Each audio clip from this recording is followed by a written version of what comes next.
Hey, what's going on, everybody? Welcome back with another devotional. We're on day 21. I'd like to share with you from following up on Tuesday some of the events of the Holy Week, things that took place in Jesus' time, and some of the conversations that he had with some of the religious people. And this is out of Luke chapter 20, verses 41 through 44. I'd like to read this to you here out of the NLT version. And it says, "Whose son is the Messiah?" Then Jesus presented them with a question. "Why is it," he asked, "that the Messiah is said to be the son of David? For David himself wrote in the book of Psalms, 'The Lord said to my Lord, sit in the place of honor at my right hand, until I humble your enemies, making them a footstool under your feet.' Since David called the Messiah Lord, how can the Messiah be his son?"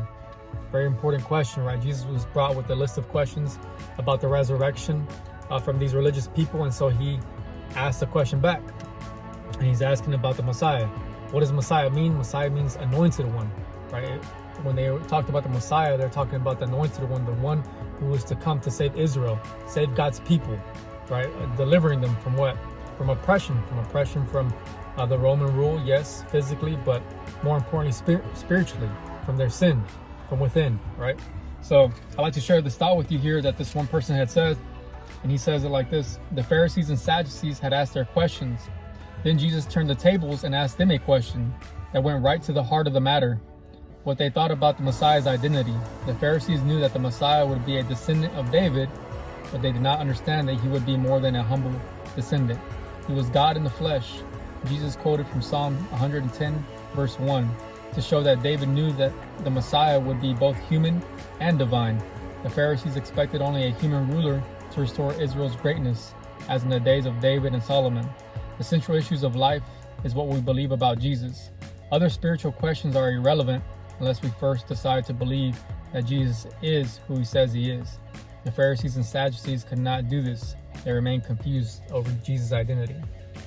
They remained confused because they rejected Jesus. They didn't want Jesus to be their Messiah because of the way he lived his life, right? It was kind of exposing their lifestyle, who they were truly inside, right? And so the Pharisees didn't like that.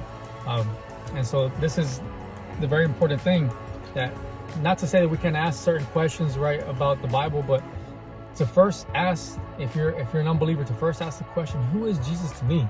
Because just like myself, before I came to know Christ, that's something that I had to ask myself. Who is Jesus to me, right?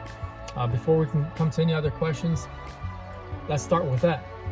Because when you decide who Jesus is to you, that's when you start living your life with purpose, with meaning, right? To be who God called you to be. And God's placed a gift inside of you. God's placed purpose inside of you, right? To go and share the gospel with other people, right? In the way he's commanding you to do.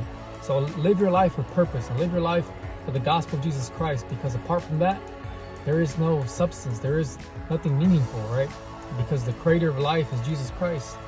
So I just want to share that with you guys, just to ask you the question, who is Jesus to you? Right? The very most important question we can ask ourselves. And I want to leave you with that, guys, and I just want to share that with you. And so if this video helps you, again, hit the like button, share this video with somebody else, somebody you know, family, friends, or whoever, to continue sharing the gospel of Jesus Christ with other people. And lastly, if you have a praise report, put it in the comment below. I'd like to hear about that. If you have a prayer request, put it down in the comment below. I'd love to pray for you for those things, my wife and I. So God bless you guys. I hope you have a great day, and take care.